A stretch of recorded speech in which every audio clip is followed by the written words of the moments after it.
Hello, my name is Mark Traynor. I am the Director of Culinary at the Horst Schulze School of Hospitality Management at Auburn University.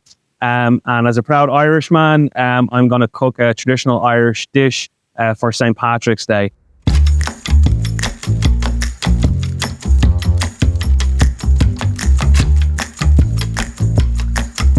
So the first thing I'm going to do is chop up my vegetables.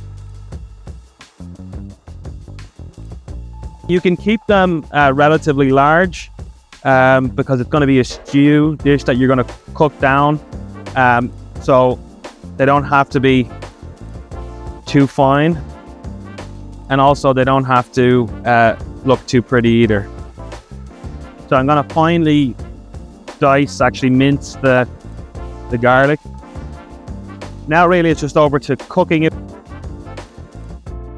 So I've got my chuck meat here that I've cubed up, and I got my pan on here that's on relatively medium high heat, relatively hot, and I'm just going to season the meat. And when you're seasoning, you want to season from a height, a bit of salt and pepper. At this point, you could, if you wanted, add in the flour, but I'm going to add in the flour a little bit later on. And then I'm going to start frying it off. I'm going to start browning it in batches. You don't want to overcrowd the pan. Because then it will not actually brown for you. So I'm just cooking this in a little bit of oil. Any oil will do, even butter. And I don't want to stir it around too much at the moment. I just want to let it brown on one side and then I'll start stirring it. So that's the color we're looking for there, just browning. That's going to be all the flavor.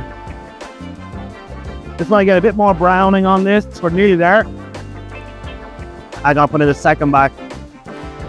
But it is very important that you don't overcrowd a pan when you are browning it, because what's going to happen is it's going to steam and you're not going to get that brown on the meat. So you really want to give it space to be able to fry properly or saute properly. So I got this on it's a medium-high heat. You don't want it too hot so that it actually starts burning the bottom of your pan. And from time to time, you might need to add in a little bit more oil. Type of pan you use, well, you want to make sure you're using kind of a heavy bottom pan. This is an induction burner, so the pan itself is naturally heavy. But you want to use a pan that's tall enough and wide enough, in the sense that when you put all the ingredients in, you're gonna have enough space, but also that it's going to be wide enough that to allow you for it to saute the meat without it being on top of itself. And then it's not going to brown, it's going to steam. So we want to make sure that it actually browns. That's the important part here. So right now I've got a nice brown color on this. So I'm just going to tip this out into a bowl here I have beside me. And I'm going to put a bit more oil in and do my second batch. And it's also an opportunity now to add in a little bit more seasoning. Because it's a stew dish, it's going to need a bit of seasoning because you're going to be adding in a lot of liquids. Okay, so that's the second batch of meat. I'm going to turn down the heat a little bit because I don't want to burn all this spawn that's in the bottom of the pan here, but that's all my lovely flavor that's in the bottom of the pan. So just a bit more oil, and then I'm going to start adding in my vegetables. Just to give them a little bit of a cook. Don't necessarily want to get, or need to get too much color on the vegetables. The carrot, the celery, and the onion. Type of oil, not really. Well, I mean, you don't want to use extra virgin olive oil, and that's going to have a really strong and a delicate oil, like a really strong flavor and a delicate oil. I'm using olive oil here, but your vegetable oil, canola oil, butter is fine. An oil that can take a relatively high temperature before it has it's smoked or starts to degrade. So yeah, I mean, it is important, but an olive oil works absolutely fine with this. I'm just going to let that cook for a minute. Right, so I've got a bit of colour, and I've sweated off these vegetables, actually starting to get a bit of colour in them, which is great. So I'm going to start adding in some of my wet ingredients, some canned tomatoes here that I'm going to add in with a little bit of the liquid, and I'm going to just start scraping with this spoon. Some of this brown in the bottom of the pan, which is our fond, which is going to have a lot of flavor in it. But it's important at this stage to be scraping up all of the brown, the fond that's in the bottom of the pan. That's going to be a lot of our flavors coming from. So I've got that in there. I'm going to add back in my beef now, and with the juices, and then I'm going to add in my stock here. Now I'm using some nice brown beef stock that we've made here in the Rain Culinary Science Centre. However, you can use chicken stock that you buy in the store. You can use beef stock you buy in the store. You can use vegetable stock. You can use stock cubes or bouillon cubes too. But we've got the luxury of having some nice stock that we make here with the students. And then I've got some of this wonderful oatmeal stout from New Realm here at the Rain Culinary Science Centre. I'm going to add that in here too. So instead of adding Guinness, I'm going to add in this oatmeal stout. But you can use Guinness or any dark beer, any stout will work fine. Just give that a mix. So I've got in my beer, I've got in my stock. I'm going to add in my mustard. Now I'm using Dijon mustard, just a little over a tablespoon. You can use whole grain mustard. It gives it that nice mustard kind of tangy flavor. I've also got some Worcestershire sauce, which is going to really provide that umami flavor, and it's a key ingredient in this dish, really. Well, for me anyway. So I'm going to add that in there too. I've also got some beef stock reduction, so some reduced beef here, or beef stock, which is packed full of beef flavor. So I'm just going to add in about 3 tablespoons of that. That again is optional if you have that, if you're lucky enough to have that on hand. And then last but not least, I'm going to add in some herbs. I've got some parsley stems. I've got some parsley stems. I've got some thyme, and I've got some rosemary that I've just tied up here. And I'm going to just drop that in, and it just means I can just fish that out later on. And then some bay leaves, which are large enough that I can fish out later on. So I've got all the ingredients in here now, and really, you've got a few options. You can continue to cook this on a stove here.